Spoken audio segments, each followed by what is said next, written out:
Welcome to the Daily Dharma, a gentle podcast where we read a philosophical story every week and reflect on how it relates to everyday life. Our focus is to use Buddhist philosophy to understand the complexity of modern life and find achievable and accessible pathways to peace and happiness.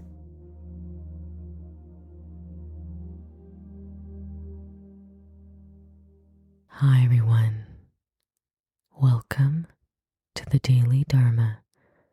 In this episode, we'll be talking about how we can learn to find peace amongst chaos. The story that we'll be reflecting on this theme is called Laughing Children Sweeping Brooms, and it comes from the book Zen Stories with Master Seiji by Daiki Shimada. Here is how the story goes. Amid the din of children's voices echoing from the nearby school, Master Seiji swept his stairs, undisturbed by the surrounding clamor. A visitor, navigating through the cheerful chaos, paused to ask, "Why stay in this chaos? Wouldn't a master like you prefer the quiet of the mountains for meditation?" Seiji paused, leaning on his broom. Tell me," he replied, "if I can only meditate in silence, what will I do when the world becomes noisy?" The passerby frowned, trying to grasp Seiji's point. "So, what you're saying is that the noise doesn't disturb you?" "Oh," Seiji chuckled, "on the contrary." And he resumed his sweeping. "The noise is my meditation. If I fled to the silence, who would sweep these stairs?" The visitor stood there silently, enveloped in the air, rich with the echoes of children's laughter. This is quite a short story, but I feel like this theme has been echoed so many times in a lot of sermons and lectures and stories that I've heard over the years. And it reminds me of this speech that I believe it was a Buddhist nun, Aikema, or someone else who was wonderful. But I remember someone asking in the crowd about how they can learn not to let the noise of the world bother them. And she responded, "Well, why are you bothering the noise?"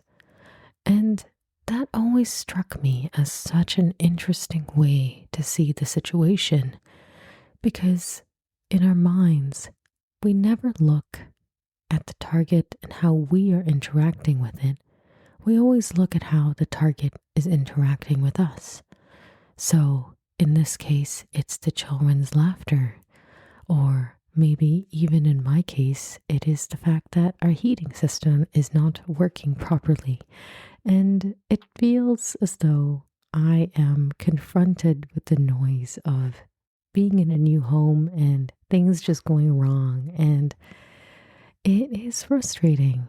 But I have to say, in reflecting on how the chaos just impedes into our lives over and over again, whether it is in the form of people that disturb us, or environmental things that disturb us, or even how the state of the world disturbs us, we are still compelled to find that peace amongst that chaos, because to live in a state where we are constantly disturbed, constantly irritated, constantly unhappy due to external circumstances or even internal circumstances isn't how we would like to live.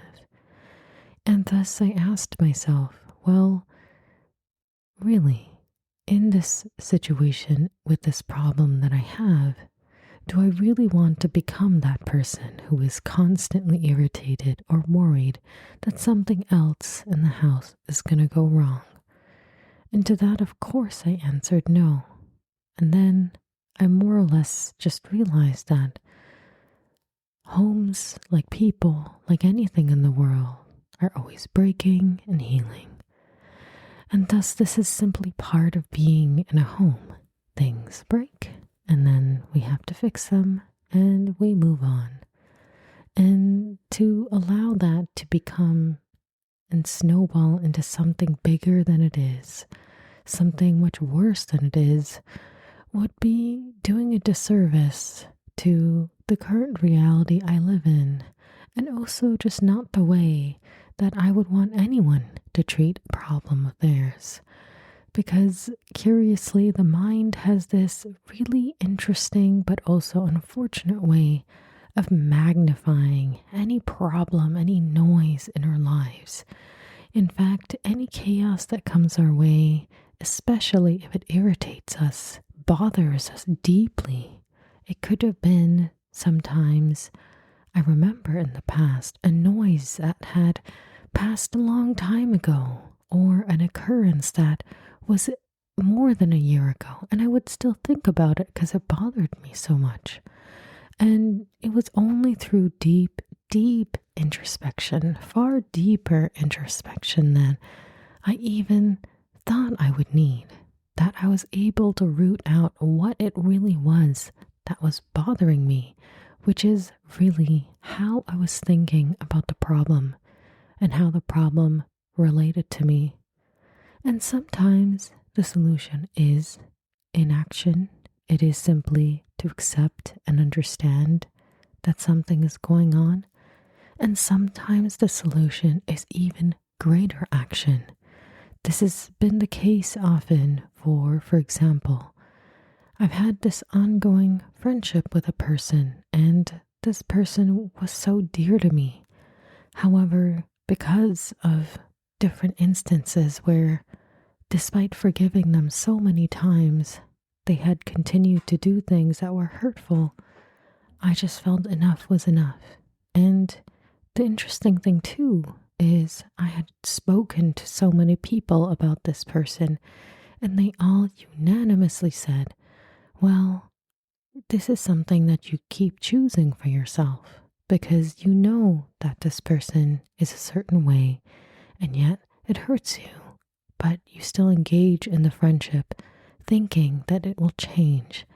And in that moment, I realized that, yes, this whole time I had been focused so much on this person's transgressions, but what about mine? What exactly am I doing wrong? And the truth is, in trying to see the best in people and forgive them and hope for the better, there's nothing inherently wrong with that.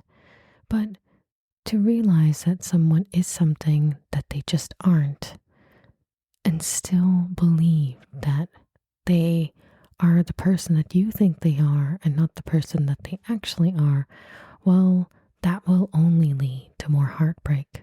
So, as a result, I intentionally created a little bit of distance between myself and this person because I realized that if I kept going the way I did, I would allow my own noise to overwhelm me, because the noise that was bothering me the most is the thoughts of hurt and disappointment I had with the expectations I had placed on this person.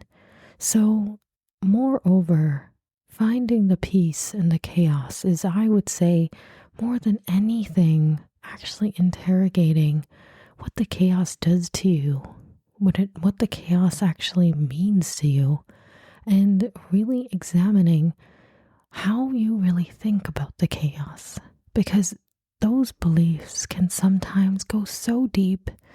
They could be learned from our parents, from our grandparents, from our friends, from just passing thoughts that have stuck with us for years. But if we have the bravery and the brutal honesty to really interrogate what that chaos stirs up within us, what the external chaos creates within us. We can actually start to find a way through it. And in both of the problems that I've presented, I feel as though I have found a semblance of peace, that I've somehow, despite all of the pain that the situations caused, that there is a pathway towards greater acceptance and peace that I've put myself on. But of course, the chaos keeps coming, and that's okay. I think the reality of this practice is that we have to keep learning with each type of chaos that comes our way, no matter how big and no matter how small. And we are deeply complex creatures. Each time chaos comes our way, we have to be patient with what it does to us. We have to be patient with how we feel about it, and to give ourselves the time to process what it is that's going on within us. But when we do that, and we are patient with this process, we sometimes learn so much about life and the universe, more than we ever expected. And as a result, we grow as people, and we feel as though life is so much richer and far more capable of peace than ever before. Thank you so much for listening to this podcast. If you have any thoughts or questions you'd like to share, please email me anytime at dailydharmapodcast@gmail.com. I would love to hear from you. May you have a beautiful, safe, and joyful week ahead. Until next week.